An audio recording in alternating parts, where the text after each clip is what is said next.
Hello बच्चा party, मैं हूं Kailash Sharma, one of the top physics faculty for IIT JEE Main and advance.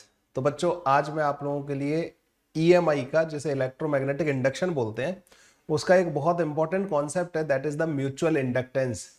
JEE Main के point of view से, JEE Advanced के point of view से, दोनों ही एग्जाम के पॉइंट ऑफ व्यू से बहुत इंपॉर्टेंट टॉपिक है। इस पूरे कॉन्सेप्ट को हम कवर करेंगे और साथ ही साथ इस पर कुछ प्रैक्टिस क्वेश्चंस करेंगे, जिससे कि हमारा कॉन्सेप्ट पूरा एकदम सॉलिड तरीके से हमें उसकी एप्लीकेशन भी आ जाए। स्टार्ट करते हैं बच्चों, म्यूचुअल इंडक्टेंस होता क्या है। सबसे पहले बच्चों समझते हैं म्यूचुअल इंडक्टेंस होता क्या है। तो सबको पहले हेडिंग डाल लेते हैं बच्चों, म्यूचुअल इंडक्टेंस। वैसे तो ऊपर डली हुई है, म्यूचुअल इंडक्टेंस। देखिए, वैसे तो इसके नाम में ही काफी कुछ छिपा हुआ है। म्यूचुअल मतलब यहां पे हम एक से ज्यादा चीजों के बारे में बात कर रहे होंगे। सपोज करो बच्चों कि एक करंट कैरिंग लूप है, ये एक करंट कैरिंग लूप हो गया, जिसकी ये वाली बैक साइड है। बैक साइड डॉटेड दिख रही है आपको। बैक साइड को मैंने थोड़ा डॉटेड बना दिया है। एक्चुअली ये इरेज नहीं हो पाता है, तो मैंने इसको डॉटेड बनाने का एक नया तरीका ढूंढ लिया है। ठीक है, तो ये हो गया बच्चों, हमारे पास एक लूप हो गया। इसमें सपोज करो करंट फ्लो कर रहा है इस तरीके से, आई। तो I current is flowing in this loop, this is loop one, this is the loop one. तो हमें पता है कि इस लूप की वजह से, इस लूप में जो करंट है उसकी वजह से यहां पे एक मैग्नेटिक फील्ड होगा। जैसे अगर इसकी एक्सिस के अलावा अगर मैग्नेटिक फील्ड की बात की जाए, तो लूप में जो करंट होता है ना, उस सेंस में हमें अपनी राइट हैंड की फिंगर रोटेट करानी होती है, और राइट हैंड का जो थंब होता है वो हमें मैग्नेटिक फील्ड की डायरेक्शन दे देता है अलोंग दी एक्सिस। तो ये हो जाएगा बच्चों मैग्नेटिक फील्ड का डायरेक्शन अलोंग दी एक्सिस। और इसकी जो मैग्नेटिक फील्ड लाइन होंगी वो हम इस तरीके से बनाते हैं। इस तरीके से इसकी मैग्नेटिक फील्ड लाइन हम लोग जो है ड्रॉ करते हैं। ठीक है, तो कोई भी लूप जो होता है उसमें अगर करंट फ्लो कर रहा है तो उसका खुद का मैग्नेटिक फील्ड होगा।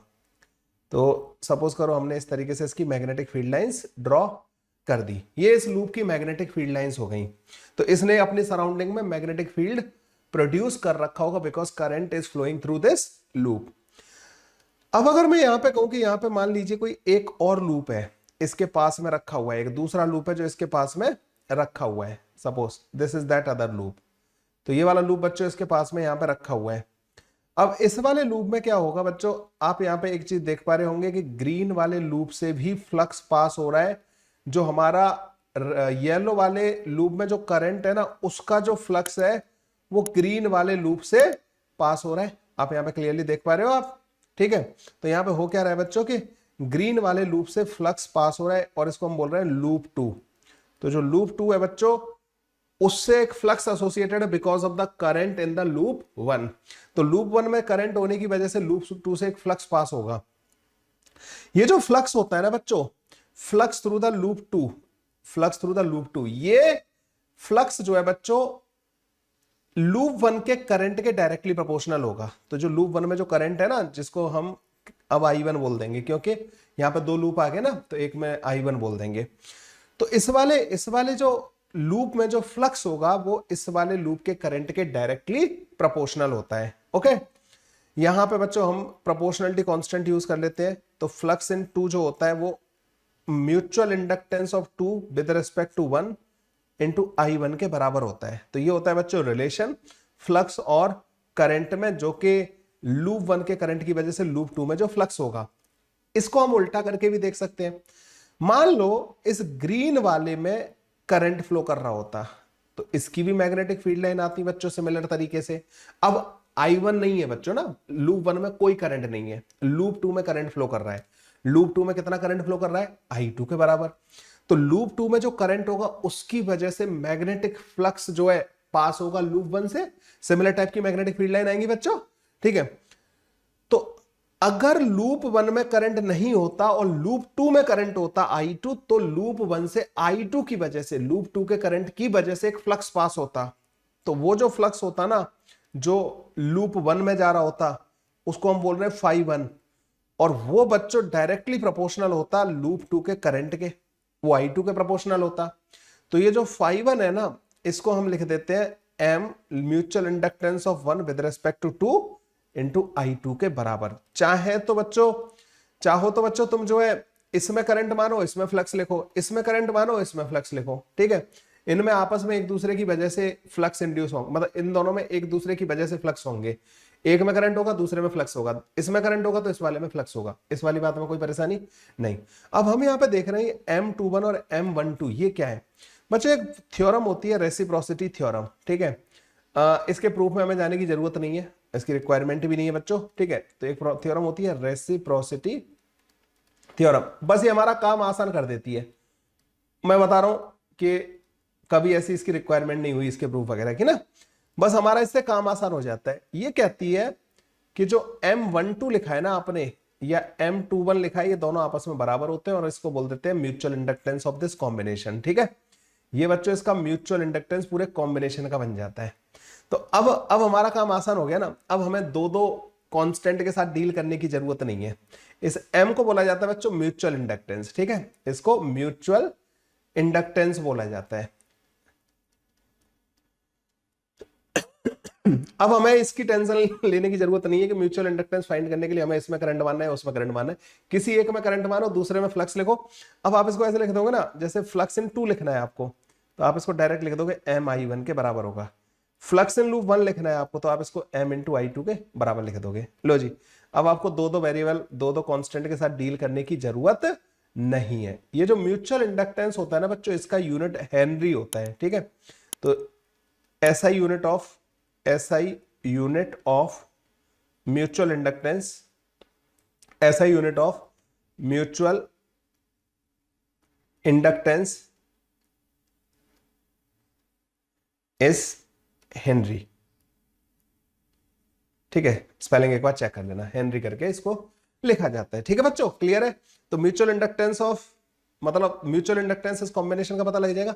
मतलब आपको करना क्या है, एक लूप में करंट मानना है, दूसरे से फ्लक्स लिखना है, उस फ्लक्स को करंट से डिवाइड कर देना है, तो आपके पास म्यूचुअल इंडक्टेंस आ जाएगा। मतलब यहां से म्यूचुअल इंडक्टेंस का फॉर्मूला क्या बनेगा? Mutual inductance is equal to flux in second divided by current in first, या फिर flux in 1 divided by current in 2। तो यहां से आप म्यूचुअल इंडक्टेंस पता कर लिया करोगे।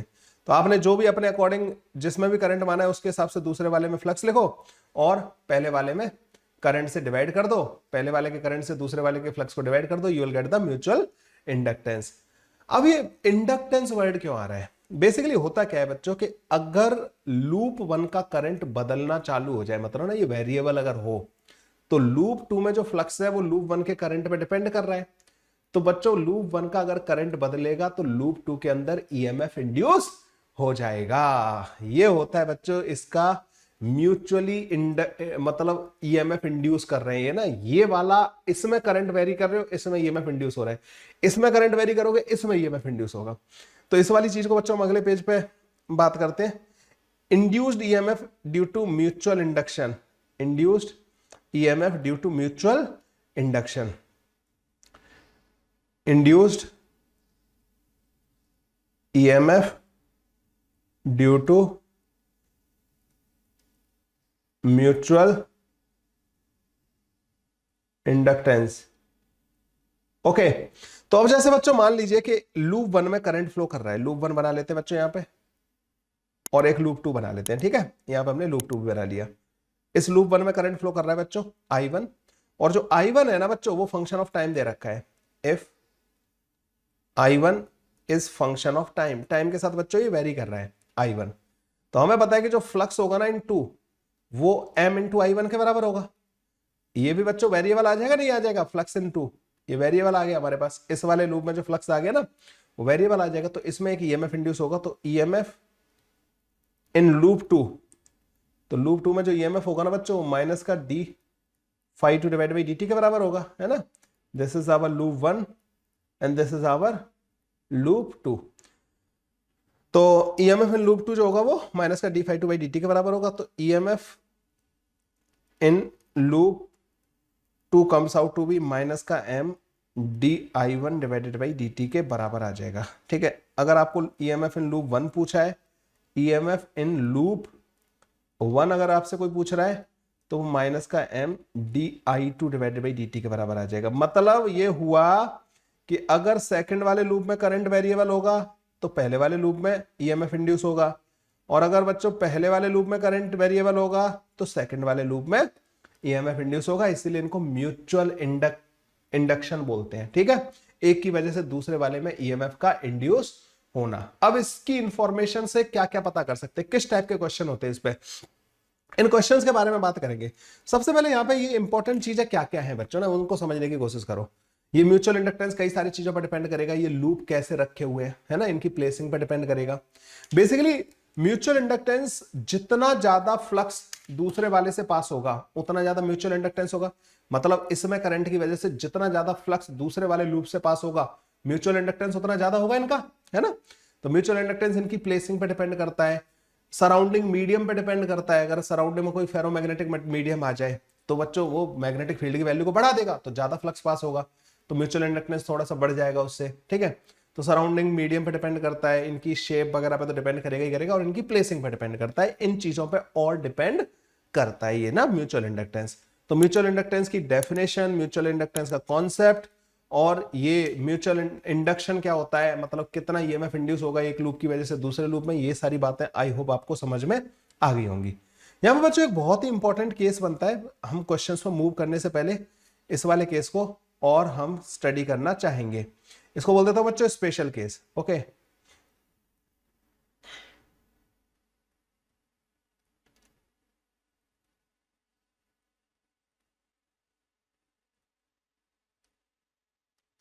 Special case of mutual induction.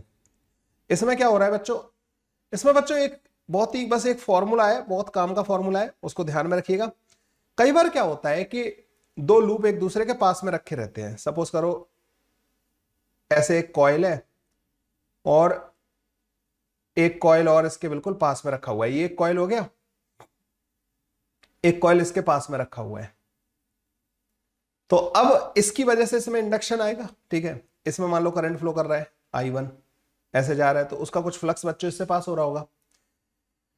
यहां पे बच्चों जो म्यूचुअल इंडक्टेंस का एक कॉन्सेप्ट बनता है कि जो म्यूचुअल इंडक्टेंस होता है ना, वो K टाइम्स रूट के अंदर L1 इंटू L2 के बराबर होता है।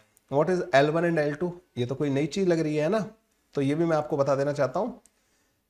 जब इस तरीके की कपलिंग हो रही होती है ना बच्चों, तो L1 and L2 are self inductance of loop 1 and 2। Okay, और K की वैल्यू जो होती है ना वो लेस देन 1 होती है, ग्रेटर देन बच्चों 0 होती है। K की वैल्यू बच्चों लेस देन 1 और ग्रेटर देन 0 होती है। कई बार बच्चों इस तरीके के दो लूप एक दूसरे के साथ कपल कर रखे होते हैं, तो मैक्सिमम म्यूचुअल इंडक्टेंस जो होता है ना उनके बीच में, वो रूट के अंदर L1 इंटू L2 के बराबर आता है। जेई मेन के लिए बहुत इंपॉर्टेंट फॉर्मूला है, डायरेक्ट इस पर क्वेश्चन पूछ लिया जाता है, और मैंने ऐसे क्वेश्चंस अपने प्रैक्टिस सेशंस में कवर भी किए हैं इस वाले पे ना। अब बच्चों ये K की वैल्यू किन किन फैक्टर्स पे डिपेंड करती है। मान लो दो लूप इस तरीके से रखे हुए हैं, मतलब जितना ज्यादा फ्लक्स एक लूप का दूसरे लूप से जाएगा ना बच्चों, उतना ज्यादा K का वैल्यू होगा। तो दो लूप बच्चों इस तरीके से एक दूसरे के साथ रखे हुए हैं, तो बच्चों इसमें जो भी करंट फ्लो कर रहा होगा ना, उसकी वजह से ऑलमोस्ट नेग्लिजिबल फ्लक्स इससे पास हो रहा होगा। देखो फ्लक्स पास होना कब कहते हैं, जब एक मैग्नेटिक फील्ड लाइन इधर से उधर पास हो, मैग्नेटिक फील्ड लाइन लूप से ऐसे पास हो, तो ही कहते हैं कि यहां पे फ्लक्स आया उसकी वजह से। अगर कोई मैग्नेटिक फील्ड लाइन इसके पैरेलल जा रही है तो उसकी वजह से इस लूप में कोई फ्लक्स नहीं आएगा। तो इसकी जो मैग्नेटिक फील्ड लाइन होगी, पहले तो बाहर होता ही बहुत कम है, फिर होगा भी तो बच्चों बहुत ही नेग्लिजिबल होगा, वो इन लूप के पैरेलल आ जाएगा। तो ये जो यहाँ पे इस वाले केस में जो K की वैल्यू होगी ना, वो टेंडिंग टू 0 होगी। ओके, ये तो बच्चों एक केस हो गया। दूसरा केस जिसमें बच्चों K की वैल्यू थोड़ी बढ़ जाएगी, अगर प्रॉपर ओवरलैपिंग हो रही है बच्चों ना, मतलब एक लूप ये वाला हो गया, कलर चेंज कर लेते हैं बच्चों ना इसका, एक लूप बच्चों यहां पे मान लीजिए ये हो गया, इनमें मतलब काफी अच्छी खासी ओवरलैपिंग हो रही है, एक का फ्लक्स जो है काफी हद तक मतलब दूसरे वाले से पास होगा। तो ऐसे केसेस में बच्चों K जो होता है ना, वो काफी क्लोज टू 1 होता है। अगर बिल्कुल पूरा एक का पूरा फ्लक्स दूसरे से पास हो रहा हो, एक का पूरा फ्लक्स दूसरे से पास हो रहा हो, तो K की वैल्यू बच्चों 1 के बराबर होती है। अदरवाइज K बच्चों कुछ इस तरीके से होता है। और ये डायरेक्ट जेईई मेन में पूछा जाने वाला कॉन्सेप्ट है। डायरेक्ट ये ऊपर वाला जो फॉर्मूला है बच्चों, this formula is very very important. इसमें मैक्सिमम म्यूचुअल इंडक्टेंस ज्यादा से ज्यादा पूछा जा सकता है, या K की कुछ वैल्यू दे दी जाए, या कुछ ऐसा डेटा दे दिया जाए कि 4 ऐसे ऑप्शन दे दिए जाए जिनमें 3 ऑप्शन की वैल्यू m की मैक्सिमम वैल्यू से ज्यादा हो, सिर्फ एक ही ऑप्शन m से कम हो, तो आप उसका आंसर कर दोगे क्योंकि m की मैक्सिमम वैल्यू इतनी है, इससे बड़ी वैल्यूज पॉसिबल नहीं होंगी। ठीक है, तो ये बच्चों एक कपलिंग वाला कॉन्सेप्ट है, this is very very important. मतलब जितना ज्यादा एक की वजह से जितना ज्यादा फ्लक्स दूसरे से पास होगा ना, ये म्यूचुअल इंडक्टेंस उतना ज्यादा होगा। ये तो बच्चों हो गई इसकी थ्योरी, म्यूचुअल इंडक्टेंस कॉन्सेप्ट की थ्योरी हो गई बच्चों। हमने ईएमएफ के बारे में बात की, हमने म्यूचुअल इंडक्टेंस होता क्या इसके बारे में बात की, और ये कपलिंग के बारे में बात की। अब इस पर क्वेश्चन सॉल्व करते हैं। तो मैं आपको जो क्वेश्चन सॉल्व करवाने वाला हूं ना बच्चों, ये सबसे पहला जो क्वेश्चन है बच्चों, ये इससे मिलता जुलता क्वेश्चन हम क्लासेस में कराते हुए आ रहे हैं काफी टाइम से ना। और मैंने अपनी प्रैक्टिस शीट जो कराई है, इसमें जो जेईई मेन के लिए मैंने जो प्रैक्टिस क्वेश्चन अपलोड किए हैं, उनमें इससे मिलता जुलता क्वेश्चन मैंने ऑलरेडी कवर किया है। तो बच्चों ये थोड़ा सा ये PYQ है, जेईई मेन 2022 में आया था, और ये बच्चों थोड़ा सा उन्होंने इसमें बस वेरिएशन दे दिया है, बाद बाकी क्वेश्चन ऑलमोस्ट सिमिलर है। क्या है क्वेश्चन बच्चों? A small square loop of wire of length L is placed inside a large square loop of wire capital L. Wire of length capital L बच्चों यहाँ पे स्मॉल एल से बहुत बड़ा दे रखा है। तो ये जो अंदर एक लूप रखा हुआ है ना बच्चों, ये बहुत ही छोटा लूप है। ठीक है, अच्छा इन्होंने ये नहीं बोला यहाँ पे कि दे आर कोएक्सियल, अच्छा आगे जाके उन्होंने कुछ मेंशन कर दिया। ये बहुत छोटी लेंथ का मतलब ये बहुत छोटा लूप है, ये एक बड़ा लूप है बच्चों। ठीक है, जिसकी बड़े वाले की लेंथ साइड लेंथ एल दे रखी है, छोटे वाले की स्मॉल एल दे रखी है। ये जेईई मेन का PYQ है बच्चों। ठीक है, ये ध्यान रखना। Both loops are coplanar and their center coincide at O। दोनों लूप बच्चों कोप्लेनर दे रखे हैं एक ही प्लेन में, और दोनों के सेंटर एक ही जगह पे है। ठीक है, O मतलब यहां पे O आ जाएगा। Okay, as shown in the figure the mutual inductance of the system is. इस सिस्टम का म्यूचुअल इंडक्टेंस इन्होंने हमसे पूछा था। ठीक है, म्यूचुअल इंडक्टेंस हमें सिस्टम का बताना है। तो यहां पर तुम्हें ये क्लियरली दिख रहा है कि यहां पे दो लूप है। ठीक है, एक में करंट होगा तो दूसरे में फ्लक्स आएगा, है ना। तो म्यूचुअल इंडक्टेंस पता करना है। म्यूचुअल इंडक्टेंस का फॉर्मूला क्या होता है मैंने तुम्हें बताया अभी, M इजिकल टू सेकंड वाले से अगर फ्लक्स लिख रहे हो तो पहले वाले के करंट से डिवाइड करोगे, और अगर पहले वाले से करंट लिख रहे हो तो बच्चों सेकंड वाले के करंट से डिवाइड करोगे। ये होता है म्यूचुअल इंडक्टेंस का फॉर्मूला। आप पहले में करंट मानोगे तो सेकंड वाले से उसका फ्लक्स लिखोगे, सेकंड वाले में करंट मानोगे तो पहले वाले से उसका फ्लक्स लिखोगे। आप फ्री हो, मतलब ना आपके ऊपर डिपेंड करता है कि आप किस में करंट मानना चाहते हो और किससे फ्लक्स लिखना चाहते हो। आप फ्लक्स कैलकुलेट कर पाने चाहिए। अब जैसे बच्चों देखो, अगर मैं इसमें अंदर वाले में अगर करंट मानूंगा ना, तो मैं बड़े वाले बाहर वाले से फ्लक्स लिख नहीं पाऊंगा, बहुत डिफिकल्ट हो जाएगा। ठीक है, मैं नहीं लिख पाऊंगा। तो हम इसमें क्या करते हैं कि इस वाले में हम बाहर वाले में करंट मान लेंगे। बाहर वाले में हमने करंट मान लिया। अब बाहर वाले में करंट माना तो इसके सेंटर पे O पे जो मैग्नेटिक फील्ड आएगा बच्चों, वो हमें कैलकुलेट करना है सबसे पहले। तो O पे जो मैग्नेटिक फील्ड लिखोगे ना बच्चों, तो सबसे पहले आपको O पे जो मैग्नेटिक फील्ड लिखना है वो इस एक वायर की वजह से लिखना है। ठीक है, O पे मैग्नेटिक फील्ड लिखना है हमें इस वायर की वजह से। तो O पॉइंट मान लेते हैं यहाँ पे। ये जो लेंथ होगी बच्चों L/2 के बराबर होगी। ठीक है, अच्छा यहाँ पे जो θ1 और θ2 होंगे बच्चों, वो हम लिख लेंगे। ये मैग्नेटिक इफेक्ट ऑफ करंट का क्वेश्चन बन गया यहाँ से आगे वाला ना। तो मान लीजिए इस वायर में ऐसे I करंट फ्लो कर रहा है, ये एंगल 45 डिग्री के बराबर होगा, ये वाला भी 45 डिग्री के बराबर होगा। तो B वेक्टर जो आएगा बच्चों एक वायर की वजह से वो mu naught I divided by 4πr, R का काम करेगा बच्चों L/2 इंटू साइन 45 प्लस का साइन 45, यही आएगा बच्चों B वेक्टर एक वायर की वजह से, इस वाले वायर की वजह से। B की जो डायरेक्शन आएगी बच्चों वो अंदर की तरफ आएगी। देखो DL वेक्टर इधर, R वेक्टर इधर, DL क्रॉस R अंदर की तरफ आएगा। ठीक है, B यहां पे अंदर की तरफ आएगा। इस वाले वायर की वजह से जितना मैग्नेटिक फील्ड आ रहा है ना, उतना ही इसकी वजह से आएगा, उतना ही इसकी वजह से आएगा, उतना ही इसकी वजह से आएगा, और इन चारों का मैग्नेटिक फील्ड अंदर की तरफ आएगा। तो बच्चों सेंटर पे जो मैग्नेटिक इंडक्शन आएगा ना, वो 4 गुना कर देंगे इसका ना। तो ये बचेगा 2 mu naught I divided by pi into L, और ये बन जाएगा बच्चों यहाँ पे √2 के बराबर। साइन 45 प्लस साइन 45 जो है 2 साइन 45, वो जो कि √2 के बराबर आ जाएगा। आप बोलोगे सर ये 4 कहां से चला गया? तो इसको हमने 4 गुना कर दिया ना, क्योंकि चारों वायर का मैग्नेटिक फील्ड लिखा हम लोगों ने यहाँ पे। तो ये आ गया बच्चों हमारे पास सेंटर पे मैग्नेटिक फील्ड। ये जो अंदर लूप रखा हुआ है ना, इसकी जो डायमेंशन है ना बच्चों बहुत छोटी है, कैपिटल L से। बहुत छोटा लूप है, बहुत ही छोटा। तो हमें मैग्नेटिक फील्ड लिखना आता है ओनली सेंटर पे। हम क्या करेंगे, सेंटर वाले मैग्नेटिक फील्ड को ही हम इसके हर एक पॉइंट पे कंसीडर कर लेंगे, क्योंकि ये बहुत छोटा लूप है। ठीक है, बहुत छोटा लूप होने की वजह से इस पूरे लूप के अंदर हम सेंटर वाला मैग्नेटिक इंडक्शन ही कंसीडर कर लेंगे। तो जो छोटे वाले लूप से जो फ्लक्स आएगा, स्मॉल वाले से जो फ्लक्स आएगा, वो सेंटर पे जो मैग्नेटिक फील्ड है 2√2 mu not I divided by pi into capital L into उसका एरिया, और उसका एरिया होगा बच्चों स्मॉल l का स्क्वायर। ये आ गया बच्चों हमारे पास फ्लक्स, ठीक है। ये करंट हमने बड़े वाले में माना है, छोटे वाले में फ्लक्स पता कर लिया। तो म्यूचुअल इंडक्टेंस क्या होगा, फ्लक्स थ्रू द स्मॉल वाला divided by current in big वाला, यही होता है ना बच्चों। तो करंट से अगर हम इसको डिवाइड कर देंगे तो ये बनेगा बच्चों हमारे पास 2√2 म्यू नॉट स्मॉल एल का square divided by pi into capital L के बराबर, और ये होगा बच्चों इसका म्यूचुअल इंडक्टेंस का formula in this question. Okay, mutual inductance हमारे पास ये आ जाएगा 2√2 mu naught L square divided by pi. तो यहां पे देखो 2√2 म्यू नॉट स्मॉल एल का square divided by pi L, C option में दे रखा था, और यही बच्चों हमारा करेक्ट आंसर होगा। C option is the correct answer. इस तरीके से बच्चों मुझे लगता है कि आप इस टाइप के क्वेश्चन को सॉल्व कर पाओगे। जो हमारी शीट में जो क्वेश्चन होता है बच्चों, उसमें सर्कुलर लूप लेते थे, बड़ा वाला भी सर्कुलर लूप, छोटा वाला भी सर्कुलर लूप, वो भी बच्चों बहुत कॉमन क्वेश्चन है, लेकिन इन्होंने थोड़ा सा बदल के दे दिया और एक बढ़िया क्वेश्चन यहाँ पे इन्होंने बना दिया म्यूचुअल इंडक्टेंस का। आई होप ये वाला कॉन्सेप्ट आपको क्लियर हो गया होगा। एक कॉन्सेप्ट जेई मेन और एडवांस दोनों के लिए इंपॉर्टेंट है, you must be ready with this concept. Thank you बच्चों, बाय बाय, टेक केयर।